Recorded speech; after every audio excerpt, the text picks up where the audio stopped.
Donc bonjour, est-ce que vous pouvez nous présenter votre exploitation rapidement? Bonjour, je m'appelle Cyril Demouix, donc mon exploitation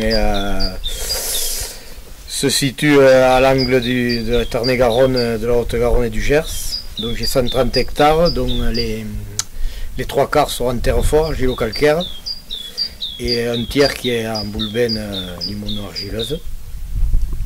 Et au niveau rotation Dans rotation, j'ai deux types de rotation, puisque j'ai de l'irrigation.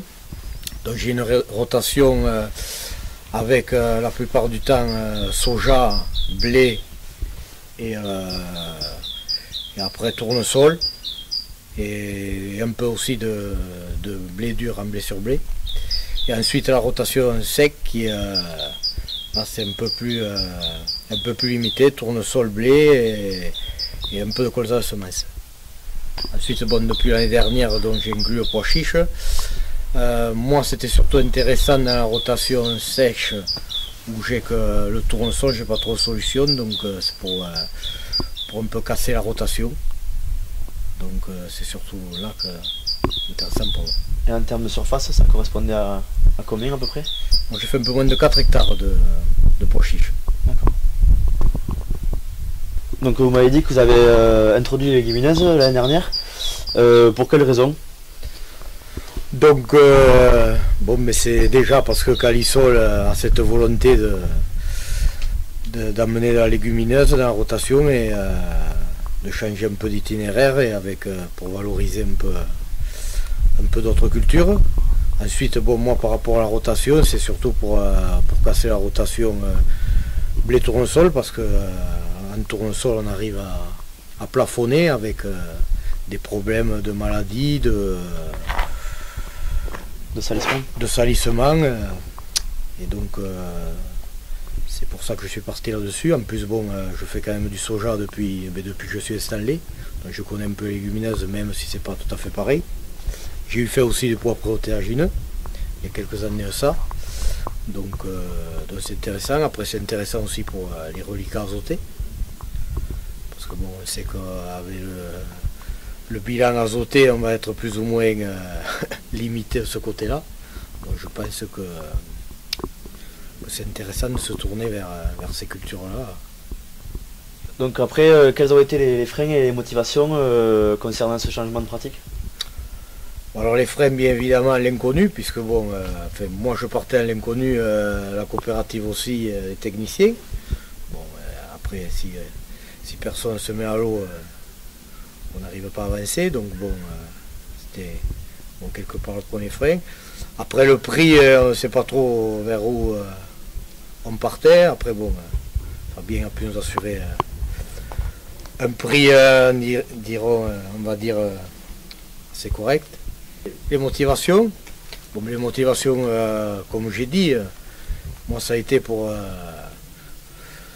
casser la rotation et trouver une nouvelle culture parce qu'on tourne toujours en rond avec les mêmes cultures, donc voir si on peut trouver une autre culture. Bon, après, bon, à voir à long terme, plus ou moins long terme, si ça peut nous créer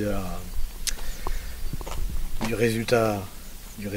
Et oui, après, bon, les reliquats azotés, bon, je viens de recevoir le résultat des reliquats azotés parce que je l'avais fait sur cette parcelle.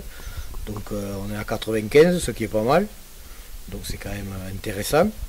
Donc après on va voir aussi comment se comporte le blé, mais bon déjà on part quand même avec un bon socle.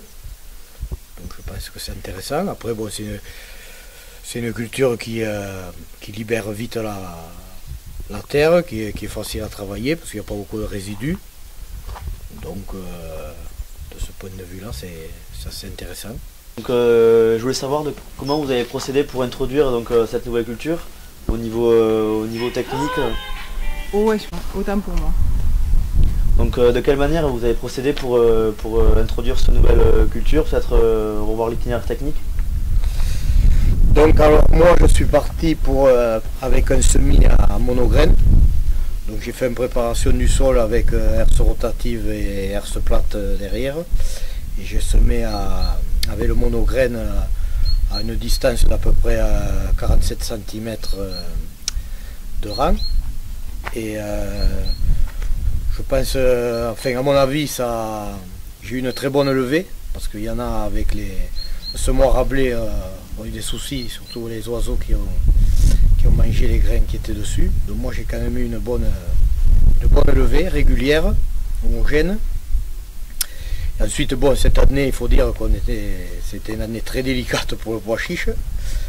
On a eu quand même, avec toute la pluie, des problèmes de maladie, dont l'anthracnose. Donc j'ai fait quand même 2 fongicides, j'ai fait aussi deux insecticides.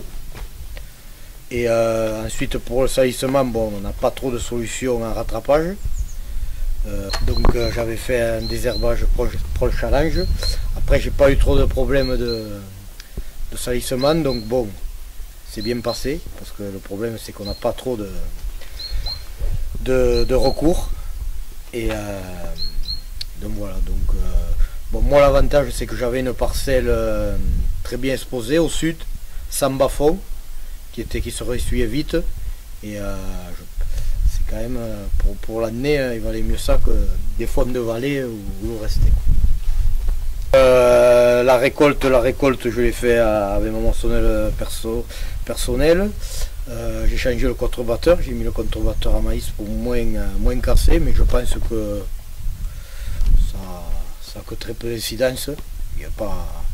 Après, bon, ça se dépique bien puisque les gousses sont quand même pas au ras du sol, donc ça ramasse bien. Bon, j'ai été en coteau, en descendant, il y a toujours un peu qui tombe, mais bon.